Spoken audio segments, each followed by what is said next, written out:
नमस्कार, आप देख रहे हैं सिटी पोस्ट। मैं हूं अभिषेक मिश्रा। बिहार विधानसभा चुनाव से पहले एक तरफ जहां महागठबंधन का झगड़ा सामने आ रहा है, महागठबंधन टूटता बिखरता नज़र आ रहा है, जो राजनीतिक घटनाक्रम है वो यही इशारा कर रहे हैं। दूसरी तरफ बिहार में एक नया राजनीतिक समीकरण आकार लेता हुआ नज़र आ रहा है। कल देश के पूर्व वित्त मंत्री यशवंत सिन्हा ने घोषणा कर दी है कि वो विधानसभा का चुनाव लड़ेंगे और उनके साथ कई राजनीतिक दल हैं। तो इस नए राजनीतिक समीकरण से महागठबंधन को कितना फ़ायदा होगा, नुकसान होगा, उस पर बातचीत करेंगे। बिहार में जो राजनीतिक समीकरण बदल रहा है उस पर बातचीत करेंगे, और महागठबंधन का झगड़ा है उस पर तो बातचीत करेंगे ही, क्योंकि हमारे साथ रालोसपा के मुख्य प्रवक्ता अभिषेक झा जी हैं। अभिषेक झा जी, बात तो करनी थी राजनीति की, लेकिन राजनीति की बात भी करेंगे।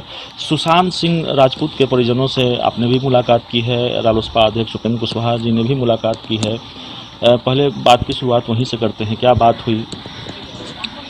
देखिए, सुशांत सिंह राजपूत बिहार के एक ऐसे प्रतिभावान युवा थे जो लाखों करोड़ों लोगों के लिए प्रेरणा स्रोत थे, और इतने कम समय में उनका चला जाना हम सब लोगों के लिए बेहद दुखदायी है। बिहार के लिए, उनके परिजनों के लिए बेहद दुखदायी है। हमारे नेता आदरणीय उपेंद्र कुशवाहा जी ने भी उनके परिजनों से भेंट की और इस बात को दोहराया कि कहीं ना कहीं उनकी इस तरह की मौत पे सब लोगों को संदेह होता है। इसलिए पूरी पार्टी की तरफ से यह डिमांड है कि उनकी मौत की उच्च स्तरीय जांच सीबीआई के द्वारा होनी ही चाहिए, ताकि सच पूरे देश के सामने बाहर आ पाए। महागठबंधन पर लौटते हैं, सब कुछ ठीक नहीं है। अल्टीमेटम पर अल्टीमेटम जीतन राम मांझी की ओर से आपकी पार्टी अपना स्टैंड क्लियर नहीं कर रही है। जो कोऑर्डिनेशन कमेटी है, जीतन राम मांझी तो मुखर है कोऑर्डिनेशन कमेटी को लेकर।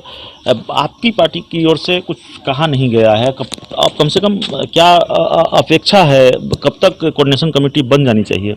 देखिए, हम लोग बहुत आशान्वित हैं। महागठबंधन के जितने भी घटक दल हैं जनता के मुद्दों को लेकर चुनाव में जाना चाहते हैं, इसलिए ये सारे जो मुद्दे हैं वो क्लियर कर लिए जाएंगे समय रहते। बेहद चिंता की बात नहीं है।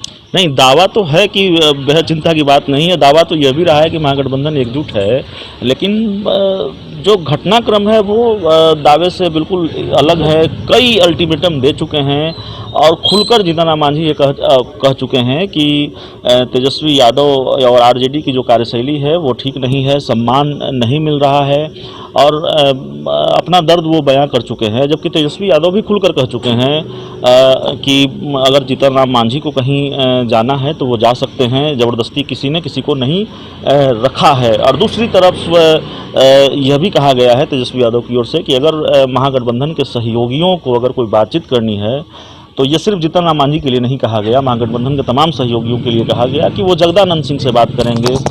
तो उपेंद्र कुशवाहा जी जगदानंद से बात करेंगे कोई सीटों को लेकर या तमाम चीज़ों को लेकर? देखिए, सब में कोई चिंता की बात नहीं है। महागठबंधन के अंदर यह खूबसूरती है कि लोकतंत्र की पूरी आज़ादी है, कोई भी अपनी बात को कैसे भी कह सकता है, उसमें कोई समस्या की दिक्कत नहीं।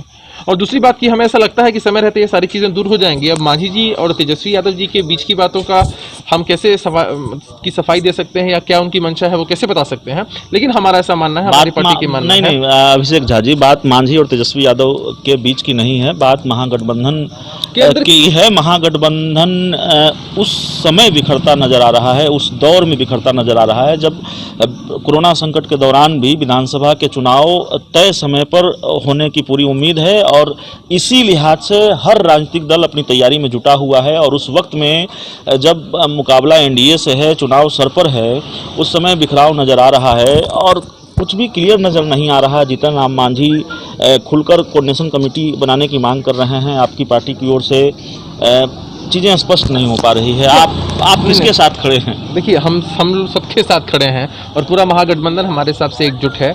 जहाँ तक बात कोऑर्डिनेशन कमेटी की है, हमारी पार्टी ने भी कहा है कि कोऑर्डिनेशन कमेटी होनी ही चाहिए। कोऑर्डिनेशन रहेगा तो चीज़ें बेहतर।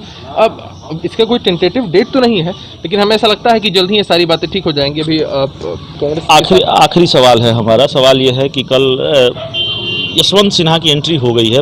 कई दिनों से वो पटना में डेरा डाले हुए थे, और अरुण सिंह, पूर्व मंत्री नरेंद्र सिंह और ऐसे तमाम बिहार के नेताओं के साथ उन्होंने तीसरे मोर्चे का ऐलान कर दिया है।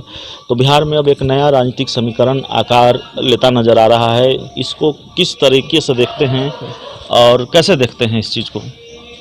देखिए, भारत के संविधान, भारत के लोकतंत्र की यह खूबसूरती है कि यहाँ अभिव्यक्ति की भी आज़ादी है, और कोई भी इंसान इस लोकतंत्र में कहीं से भी चुनाव लड़ सकता है, कोई भी मोर्चा खड़ा कर सकता है। तो अगर उन लोगों ने एक मोर्चा खड़ा किया है तो ठीक है, कोई भी अगर चाहता है, उसकी अगर इच्छा है कि वह मोर्चा बनाकर चुनाव लड़े, तो इसमें कोई समस्या की बात नहीं है, वो लोग चुनाव लड़ सकते हैं। ठीक है, अभिषेक झा जी, बात करने के लिए हमसे धन्यवाद। तो ये थे रालोसपा के मुख्य प्रवक्ता अभिषेक झा। इस इंटरव्यू में इतना ही। अगर ये इंटरव्यू अच्छा लगे तो इसे अपने दोस्तों के साथ खूब से खूब शेयर करें, हमारे यूट्यूब चैनल को सब्सक्राइब करें, बेल आइकन जरूर दबा दें ताकि हमारे